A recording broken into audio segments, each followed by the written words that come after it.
Ito ay isang kwento mula sa sender na si El ng Pasig City. Regular na biyahe ko na ang LRT tuwing pauwi galing trabaho. Pero may isang gabi na hindi ko makakalimutan.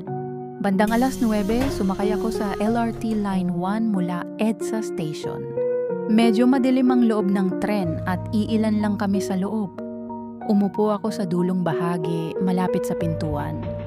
Sa tapat ko may isang babae. Nakayuko, mahaba ang buhok at puting-puti ang suot. Tahimik lang siya. Hindi gumagalaw. Ang weird lang kasi kahit gumalaw ang tren, hindi man lang siya nadudulaan o natitinag. Parang hindi siya naroroon. Ilang beses ko siyang sinulyapan.